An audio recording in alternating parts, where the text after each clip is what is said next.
When a criminal is convicted of a crime and locked away in prison, you'd think that that would put a stop to their illicit activity. But sadly, in too many tragic cases, criminals just continue their wicked ways behind bars.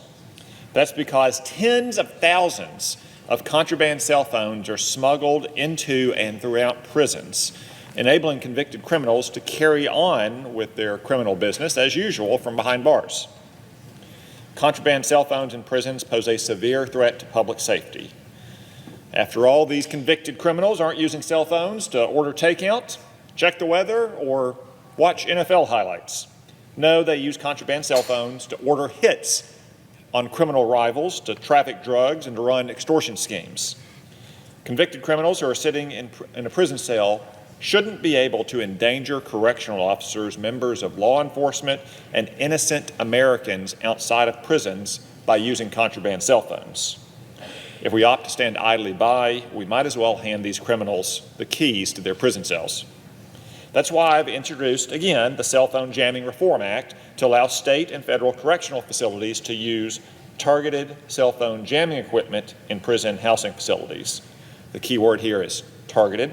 The technology is so precise that it does not interrupt with the regular communications of law enforcement or emergency first responders in the vicinity.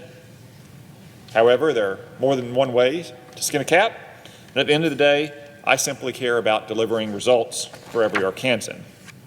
That's why I'm proud to support President Trump in his efforts to bring back law and order to neighborhoods and communities across our country.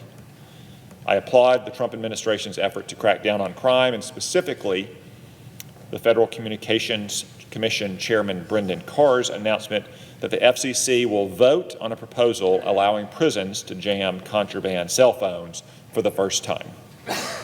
As I'm sure many of my Republican colleagues and friends would agree, this action is both a welcome step forward and a long overdue development. For years, I repeatedly have urged Democrats to take action, but they didn't, instead prioritizing and coddling criminals as usual. Consider that in the final hours of the Biden presidency, Joe Biden commuted the sentences of nearly 1,500 convicted criminals, robbing hundreds of thousands of victims of the closure and justice they deserved. To be clear, these were not sympathetic figures.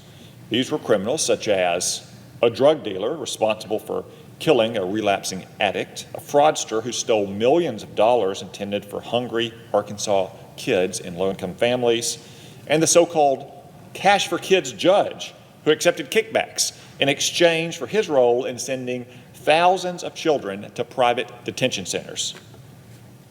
Sadly, that's not all. Last year, just 2 days before Christmas, Joe Biden announced he was commuting the death sentences of 37 depraved rapists and murderers. While we still don't know how many of these pardons were signed by Joe Biden and how many were signed by his radical aides using his auto pen, this is a reminder that unfortunately the Democratic Party is the party of soft on crime. As further evidence of this, consider the so-called George Floyd Justice and Policing Act, which would have handcuffed law enforcement instead of dangerous criminals. Further, consider that every single Soros prosecutor is a Democrat. Finally, consider that the jurisdictions with the worst crimes at the local level are all controlled by Democrats. Now, you may have heard some Democrats argue that cities with the highest homicide rates are in Republican states. But look a little closer. In almost every case, those cities, like Jackson, Mississippi, Birmingham, Alabama, and St. Louis, Missouri, are run by Democrats. Additionally, look at the Democratic-led Charlotte, North Carolina. Just last month, an innocent 23-year-old Ukrainian refugee was heinously murdered by a crazed career criminal while riding a light rail train. Thanks in part to the soft on crime policies of liberal former Governor Roy Cooper, this deranged murderer had been arrested 14 times, had been convicted of crimes including robbery with a dangerous weapon, and had assaulted his own sister. Yet he was still allowed to walk free and take the life of Irina Zarutska. I want to extend my condolences to her family and loved ones and assure them that we will pursue justice in her tragic case.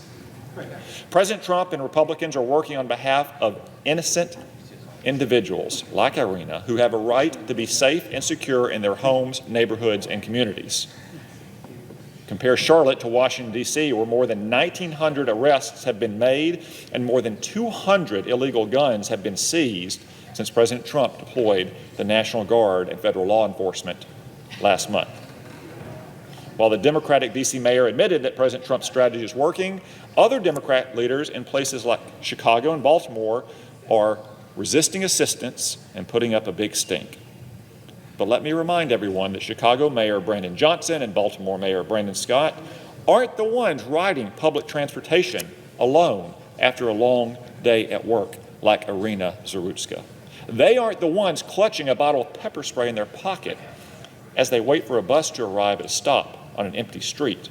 And they don't have to worry that their briefcase or purse will be ripped away from them as they walk to their car in a parking garage.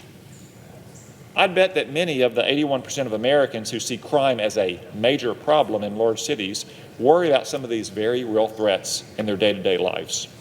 So I'd invite the Democrats to wise up and join us on the right side of this issue, fighting crime and standing up for innocent Americans. I'm pleased to stand with President Trump and my Republican colleagues to crack down on crime and ensure that every law-abiding American can live in safety, security, and freedom.